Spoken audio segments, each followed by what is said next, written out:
to Nailing It Down here at Varmblog. And we are doing conceptual thing today, not so much a reading of a classic Marxist text, although we will get back to that. And this is a series starting on explaining and understanding the importance of hermeneutics for when you're trying to figure out a text or a corpus of text and how to prioritize a corpus of text. One of the things I often complain about is hidden hermeneutics in Marxist thinkers and Marxist historiographers, Marxologists, etc. All right. So hermeneutics is at base a theory and methodology of interpretation. It is most associated with religious text interpretation, particularly biblical interpretation and interpretation of philosophical text, ancient philosophical text. Modern hermeneutics, there's really two kinds of it now. There's verbal and nonverbal hermeneutics, semiotics, presuppositional understandings, and pre-understandings, like the understandings of subtext and context, etc.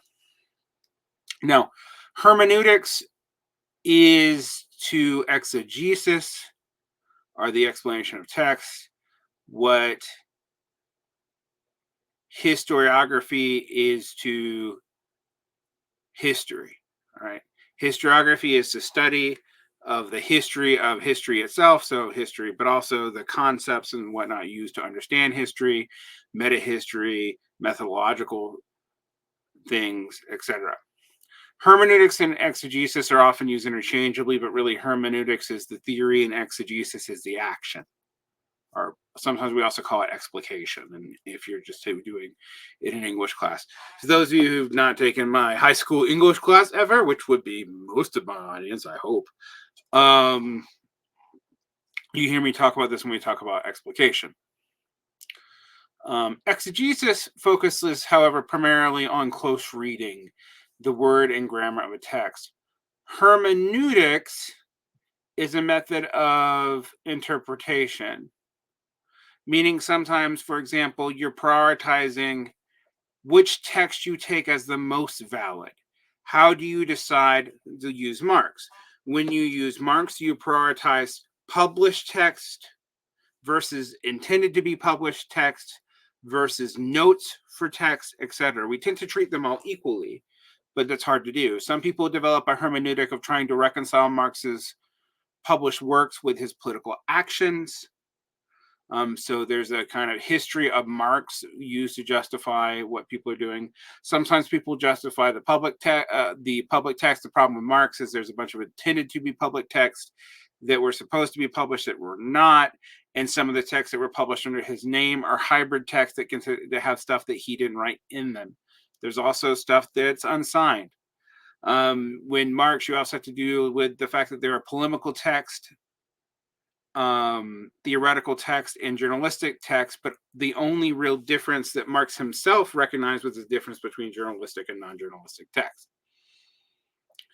All right, so someone like Cohost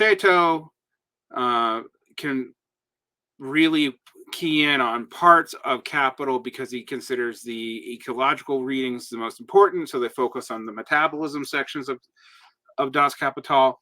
And then his particular reading also will favor things that make it look like Marx is more sympathetic to soil depletion and stuff like that, such as his notes on Liebig, over the so-called Prometheanism in there. But to do that, you actually have to favor not even just unpublished text over published text. You actually have to, as a hermeneutic, favor notes over full texts that were unpublished over published text. And that's a big choice. And particularly when you are also considering the most important elements of Marx to be things that are relatively small parts of his overall word count. Now, that's a hermeneutic choice. And like I said, there's other hermeneutic choices. So ones that favor reconciling Marx with Soviet doctrine are ones that favor figuring out what Marx has to say that seems different from Engels, are ones that favor figuring out what Marx has to say that agrees with Engels, etc. These are hermeneutical choices. Now, I'm going to go into a lot more of what this means later. But the hermeneutics is the theory that you use to do that. All right. These are theories of reading and interpretation. The word hermeneutics comes from the ancient Greek hermeneuo. I don't know how to say that. Hermeneuo, which is derived from means to translate or interpret, which seems to be derived from hermenius or hermenius, which means translator or interpreter. But we don't know the etymology of the word. No one's figured it out, and some people think it may even be a pre-Greek origin. Maybe goes back to things like Indo-European or Proto-Indo-European. Don't know. The most famous work that we get the title hermeneutics from, and this is where it comes into biblical association so much, is from Aristotle's work Hermeneus, or as it's known usually in English, either de interpretation. I'm screwing up on I don't really speak Latin anymore. Anyway, de interpretatione. There we go. Or of interpretation in English, or on interpretation. So that's where it comes from. Hermeneutics also places boundaries on what is considered sacred and non-sacred, and it is really important. Now, hermeneutics has a folk etymology tied into Hermes, meaning the messenger of the god, but we don't actually know if that's where it comes from.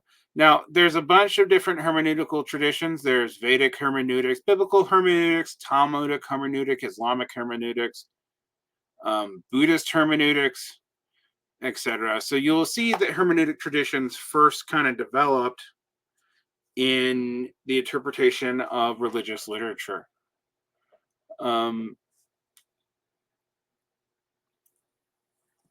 then biblical hermeneutics, there's literal, moral, allegorical, and analogical, and then historical literal.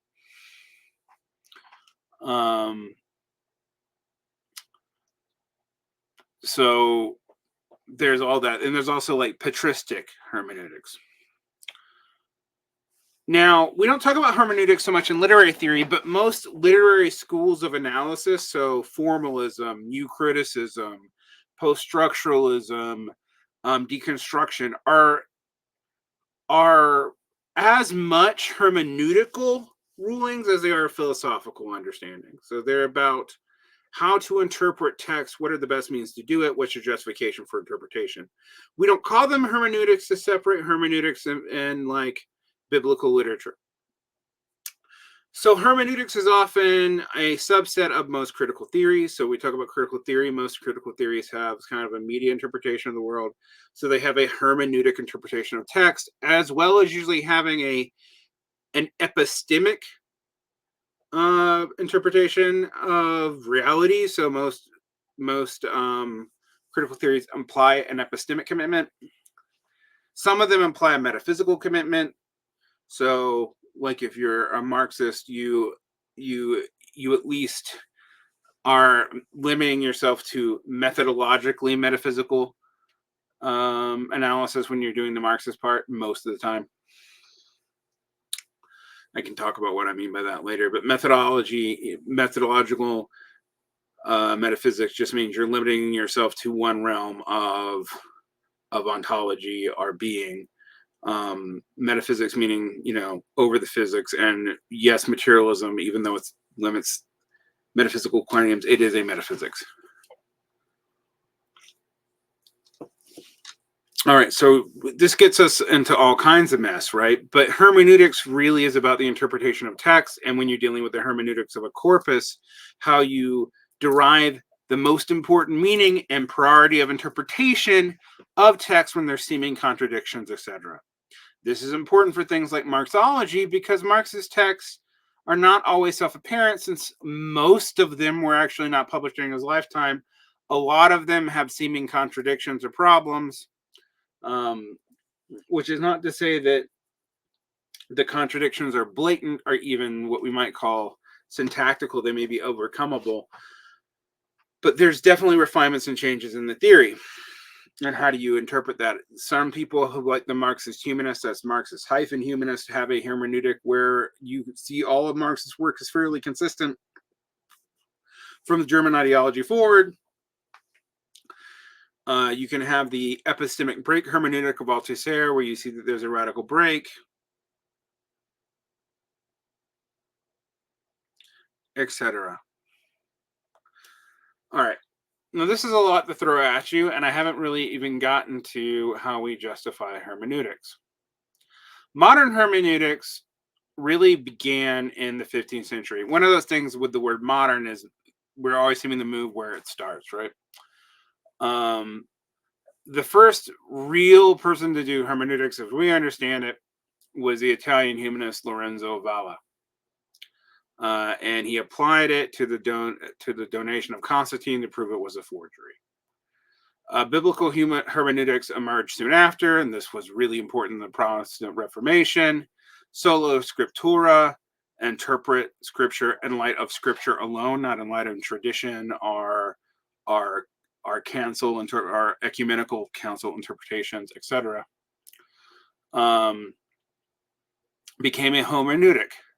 So Martin Luther and John Calvin's Sola Scriptura was based off of the hermeneutic of Su Ipsius Interpretis, which is Scripture interprets itself, or Brevitas et Felicitas, which means brevity and simplicity.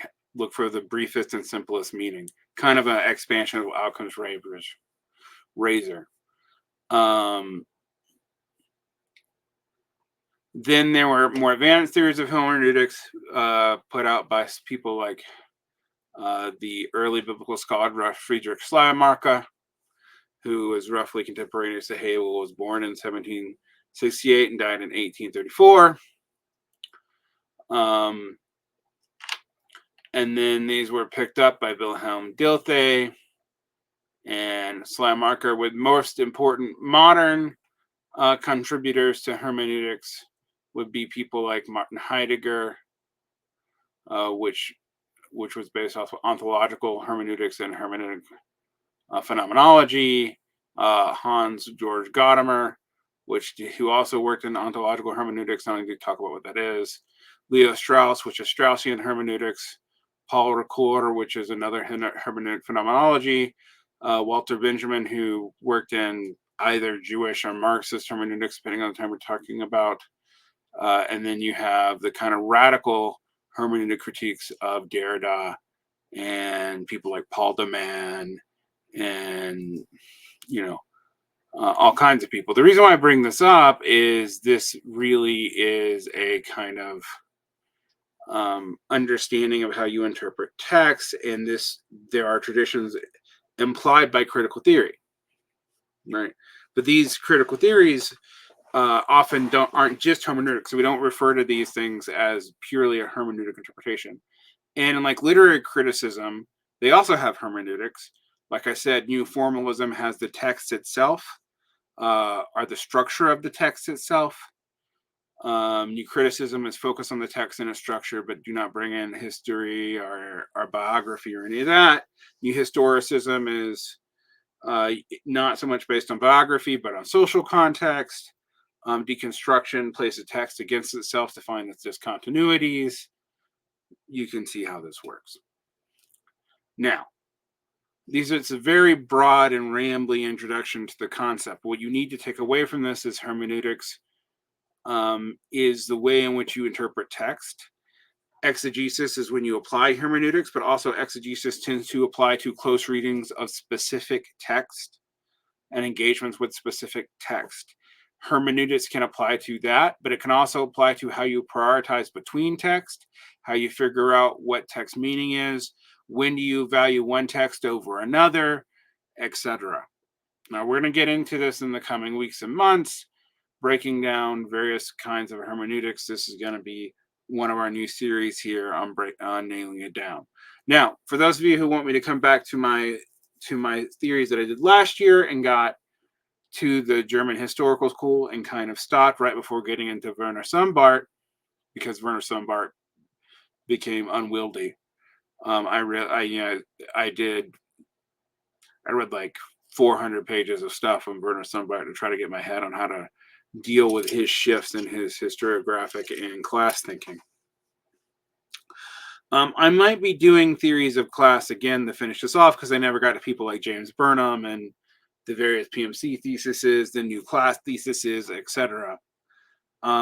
But we won't be doing them with individual thinkers like that. It becomes overwhelming pretty quickly, even if I limit myself to one thinker at a time. We should probably just approach it as concepts.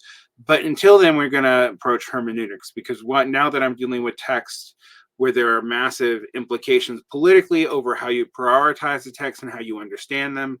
There's a bunch of very strange readings of Critique of the Goethe program, for example, and I'm going through people's use of the text, and it's clear that they'll read like a paragraph and skip the rest of the text as to make a point, and that's like a weird and lazy hermeneutic choice.